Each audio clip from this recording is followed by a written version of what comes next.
नमस्कार, आपका बहुत बहुत स्वागत है आरएन टीवी नेशनल में और मैं हूं आपके साथ वर्षा शर्मा। रुक करेंगे मध्य प्रदेश की खबरों की ओर। इंदौर में मुख्यमंत्री डॉक्टर मोहन यादव ने अमृत 2.0 इंदौर जल आपूर्ति योजना पैकेज के तहत जल आपूर्ति परियोजना का भूमि पूजन किया और जनसभा को संबोधित किया। कार्यक्रम के दौरान मुख्यमंत्री ने बता दें कि भागीरथपुरा क्षेत्र में दूषित पानी की घटना का उल्लेख करते हुए व्यक्त किया और दिवंगत नागरिकों के प्रति अपनी संवेदनाएं प्रकट की। सीएम मोहन यादव ने कहा कि बीते दिनों में आई कठिनाइयों से सभी को पीड़ा पहुंचाई है। उन्होंने बाबा महाकाल से प्रार्थना की है कि इस घटना में जिन लोगों का निधन हुआ है उन्हें अपने चरणों में स्थान दे। उन्होंने कहा कि संकट की घड़ी में सरकार और नगर निगम की ओर से हर संभव प्रयास किए गए हैं। मुख्यमंत्री ने मकर संक्रांति के अवसर पर इंदौर के विकास को लेकर नए संकल्प की बात भी कही है।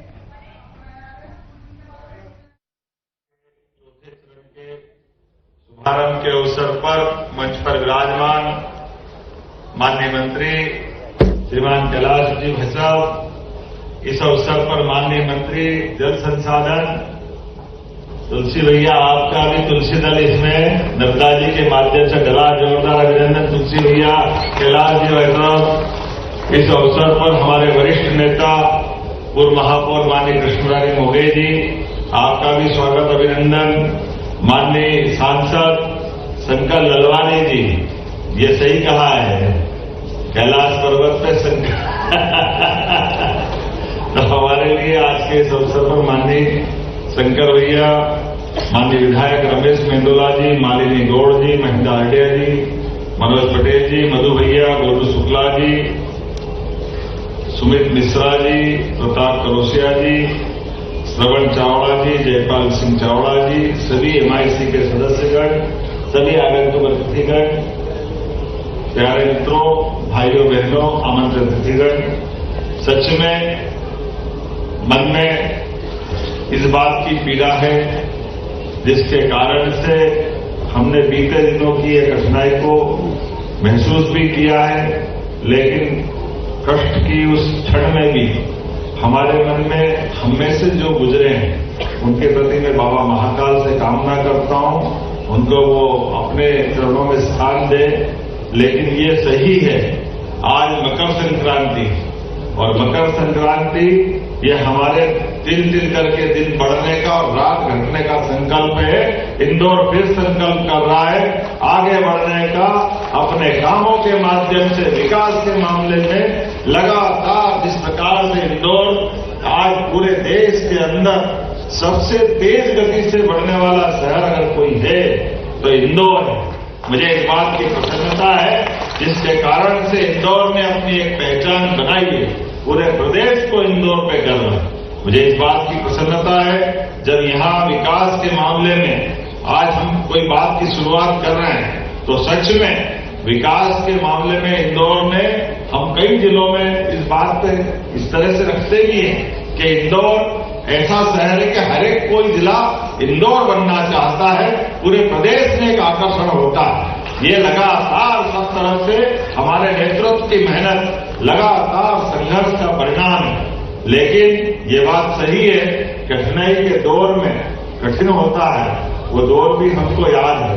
इसलिए हमने कहा कि इस कष्ट की घड़ी में हमारी सरकार ने जितना बन पड़ा है, नगर निगम ने जो बन पड़ा वो सब कुछ करने का प्रयास किया।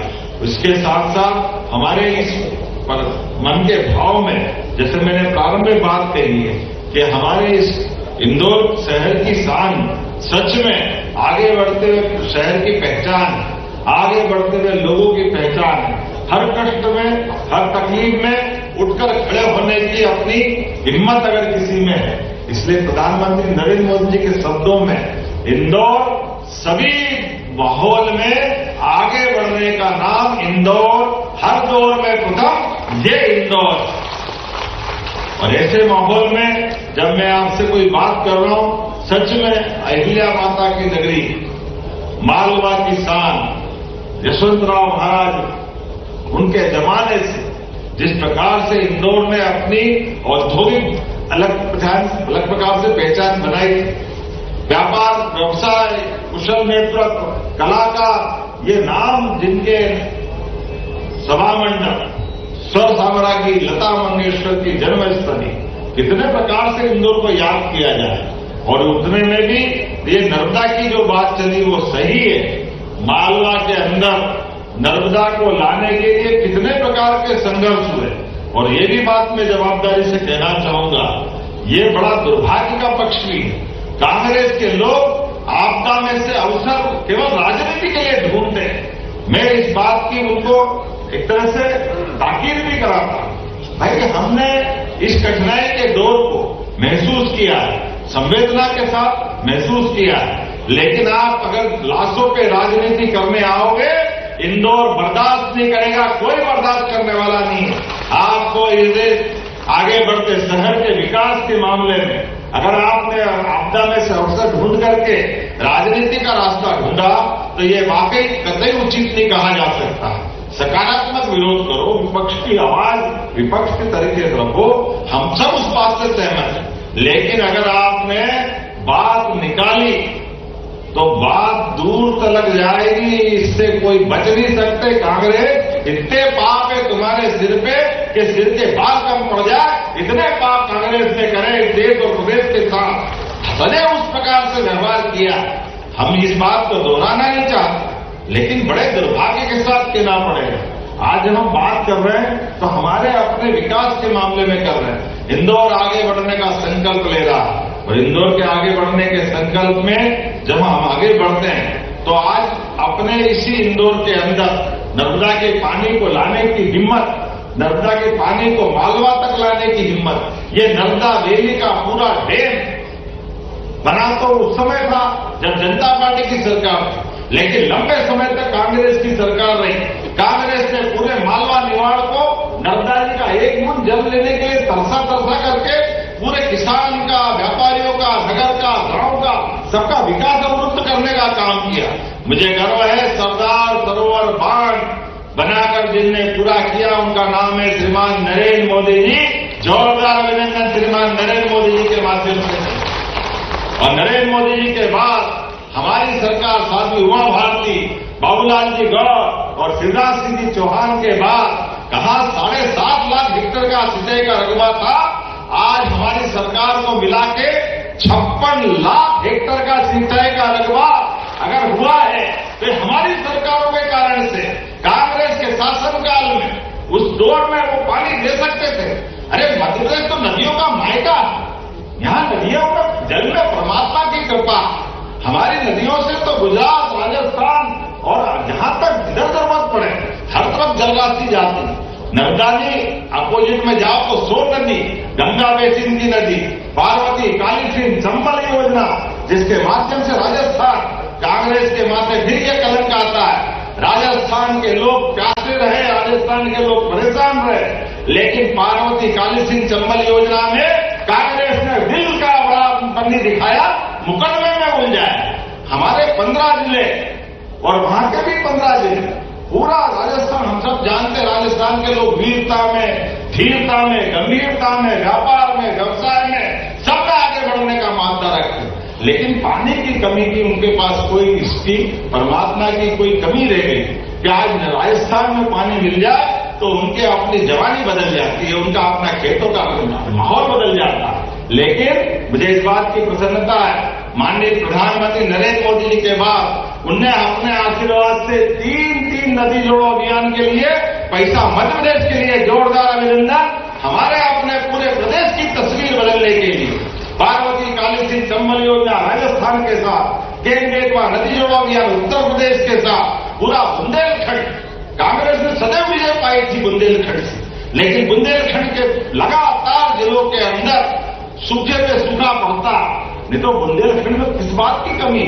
खजुराहो के वो आकाश से बातें करते हुए देवालय, अद्भुत सौंदर्य का प्रतीक, प्राकृतिक सौंदर्य, वन संपदा, माइनिंग, सब प्रकार की चीजें थी। अगर नहीं कुछ था तो पानी की कमी थी।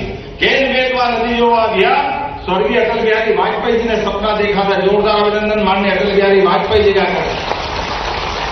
भारत रत्न अटल बिहारी वाजपेयी जी ने कहा था इस प्रदेश में, देश में परमात्मा की कृपा से एक नदी में बाढ़ आती है, दूसरी नदी सूखी है, नहर डाल के मिला दो, इसका पानी उसमें डालो, दोनों पानी से सब क्षेत्र आनंद में हो सकते हैं। लेकिन दुर्भाग्य के साथ कहना पड़ेगा, ये कांग्रेस के बड़े नेता जयराम, रमेश से लेकर के सारे लोग कहते रहे पानी आ नहीं सकता, ये अप्राकृतिक बात कर रहे हो, ये हो नहीं सकता, पता नहीं कितने प्रकार से बात। मुझे इस बात की प्रसन्नता है, ये सारे नेता भी है दिल्ली में, लेकिन इनके सबके बीच भी केन बेतवा नदी जोड़ों का 1 लाख करोड़ रुपया माननीय मोदी जी ने मंजूर किया है।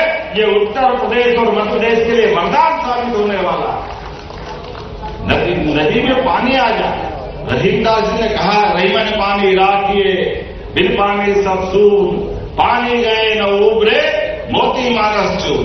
ये जो चेहरे का पानी हमारा जैसे मोती का पानी उतर जाए तो चेहरे का उसी प्रकार से नूर पर प्रभाव पड़ता है। ऐसा मोती का चेहरा और हमारे भाव में रहीमदास जी ने बहुत अच्छी बात कही। लेकिन आज बदलते दौर में हमने तय कर लिया है कि हमारे प्रत्येक शहर में और आगे बढ़ के जल जीवन मिशन के माध्यम से प्रत्येक गांव तक जल की राशि पहुंचा करके गांव के विकास के साथ पीने का पानी भी उपलब्ध कराया जाएगा।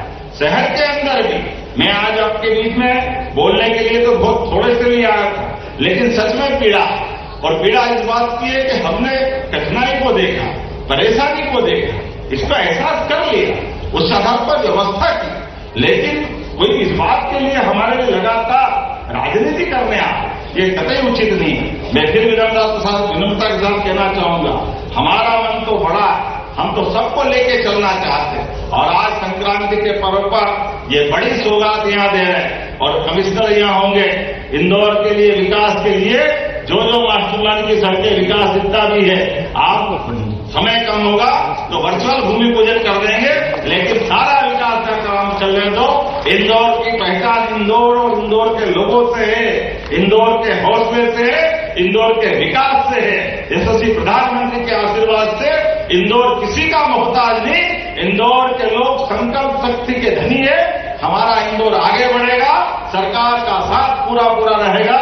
एक बार फिर इस अच्छे आयोजन के माध्यम से आप सबको बधाई, बहुत बहुत धन्यवाद। भारत माता की बहुत बहुत धन्यवाद।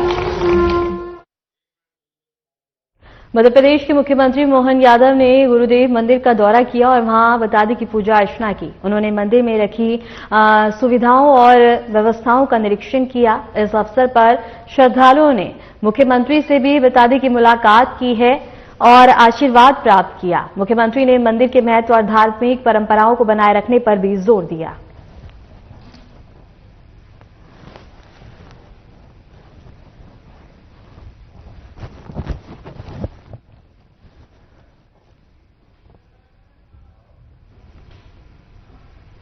मध्य प्रदेश की सियासत में एक बार फिर से गर्माहट बढ़ने वाली है। कांग्रेस नेता राहुल गांधी जल्द ही इंदौर के दौरे पर आने वाले हैं, जहां वे भागीरथपुरा में दूषित पानी से प्रभावित पीड़ितों से मुलाकात करेंगे। राहुल गांधी का यह दौरा इंदौर में पानी की गुणवत्ता और जन स्वास्थ्य से जुड़े मुद्दों को लेकर है। बताया जा रहा है कि वे पीड़ित परिवारों से सीधा संवाद करेंगे और उनकी समस्याएं सुनेंगे। इंदौर के पानी के मुद्दे को लेकर राज्य की राजनीति एक बार फिर से गर्मा गई है। कांग्रेस इसे जन स्वास्थ्य से जुड़ा गंभीर मामला बता रही है और सरकार पर लापरवाही के आरोप लगा रही है। राहुल गांधी के दौरे को देखते हुए मध्य प्रदेश कांग्रेस ने तैयारियां तेज कर दी हैं और स्थानीय स्तर पर बैठकें, दौरा कार्यक्रम और संगठनात्मक गतिविधियां शुरू कर दी गई हैं।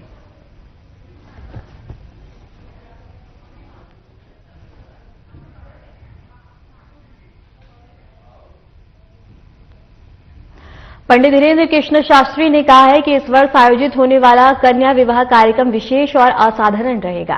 उन्होंने बताया कि 3 दिवसीय इस भव्य आयोजन में पुत्रियों के सम्मान को सर्वोच्च प्राथमिकता दी जाएगी।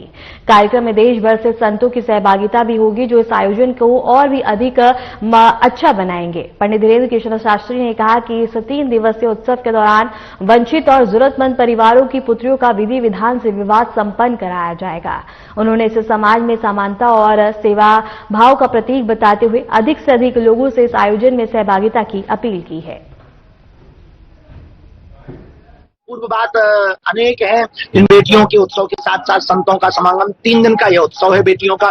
3 दिन के उत्सव में बेटियों की, गरीब की बेटियों को भी अपना विवाह भव्य दिव्य मनाने का हक है।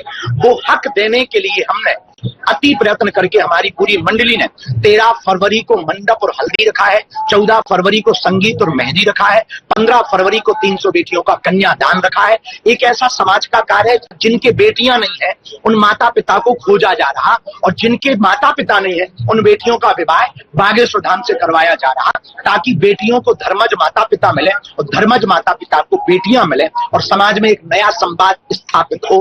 बेटियां किसी की भी हो, बेटी तो आखिर बेटी। सिंगरौली जिले में मकर संक्रांति के अवसर पर आयोजित मेले का कलेक्टर गौरव बनर्जी ने दौरा किया। इस दौरान उन्होंने मेले की व्यवस्थाओं का निरीक्षण किया और अधिकारियों को कानून व्यवस्था और सुविधाएं सुचारू रखने के निर्देश दिए। कलेक्टर बनर्जी ने मेडिकल छात्रों के साथ पतंग उड़ाकर मकर संक्रांति की शुभकामनाएं भी दी, जिससे मेले में उत्सव और उल्लास का माहौल देखने को मिला है।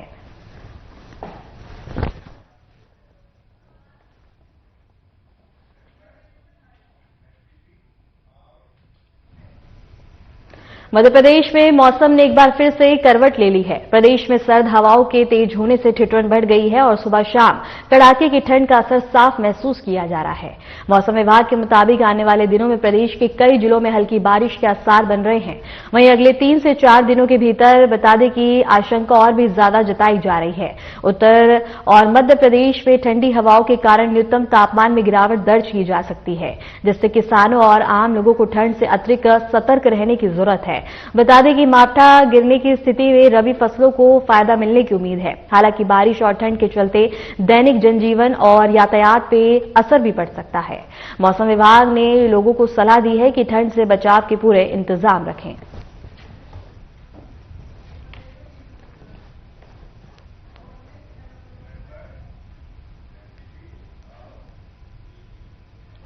नर्मदापुरम में आस्था और श्रद्धा की बड़ी तस्वीर सामने आई। मकर संक्रांति के पावन अवसर पर श्रद्धालुओं ने पवित्र नदियों में आस्था की डुबकी लगाई और पुण्य लाभ अर्जित किया है। सुबह से ही नर्मदा घाटों पर श्रद्धालुओं की भारी भीड़ देखने को मिली। ठंड के बावजूद लोगों का उत्साह कम नहीं हुआ। श्रद्धालुओं ने विधि विधान से स्नान कर दान पुण्य किया और सूर्यदेव को अर्घ्य अर्पित किया है। धार्मिक मान्यताओं के अनुसार मकर संक्रांति पर पवित्र नदियों में स्नान करने से पापों से मुक्ति मिलती है और सुख समृद्धि का आशीर्वाद प्राप्त होता है। सुरक्षा व्यवस्थाओं को लेकर प्रशासन की ओर से भी पुख्ता इंतजाम किए गए थे। घाटों पर पुलिस और स्वयंसेवक तैनात रहे ताकि श्रद्धालु सुरक्षित रूप से स्नान कर सके।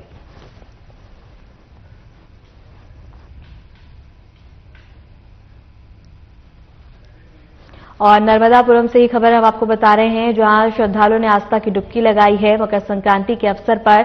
बता दें कि यहां लोगों ने स्नान किया और यहां तमाम व्यवस्था की गई श्रद्धालुओं के लिए, ताकि श्रद्धालु को किसी भी तरह की असुविधा न हो।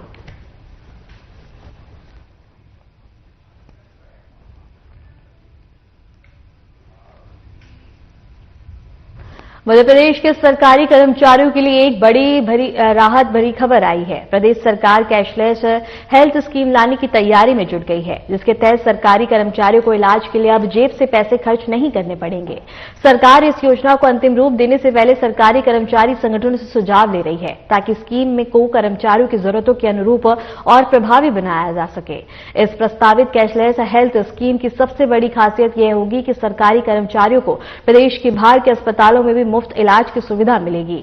यानी गंभीर बीमारी या विशेष उपचार के लिए दूसरे राज्यों में भी कैशलेस इलाज संभव हो सकेगा। सरकार का कहना है कि इस योजना से कर्मचारी और उनके परिवारों को बेहतर स्वास्थ्य सुविधाएं मिलेंगी और आर्थिक बोझ कम होगा। फिलहाल योजना के दायरे, अस्पतालों की सूची और नियमों को लेकर विस्तृत रूपरेखा तैयार की जा रही है।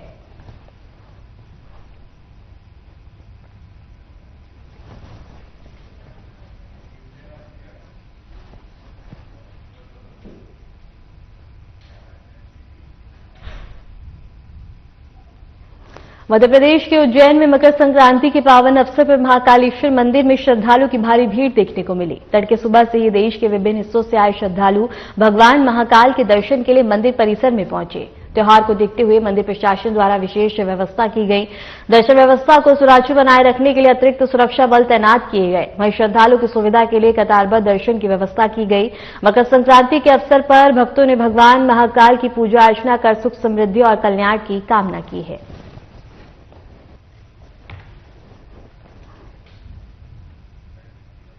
और उज्जैन से ये खबर हम आपको बता रहे हैं, जहां मकर संक्रांति के अवसर पर श्रद्धालुओं ने बाबा महाकाल के अलौकिक दर्शन किए हैं। और यहां बता दें कि लंबी लंबी कतारों में लगकर यहां सभी श्रद्धालुओं ने अपनी बारी का इंतजार किया और बाबा महाकाल के दर्शन किए। अगर सुरक्षा की बात करें तो सुरक्षा के मद्देनजर भी श्रद्धालुओं के लिए तमाम और विशेष व्यवस्था की गई, ताकि श्रद्धालुओं को किसी भी तरह की असुविधा या परेशानी ना हो। और इस दौरान सभी ने बता दें कि बाबा महाकाल का आशीर्वाद प्राप्त किया है।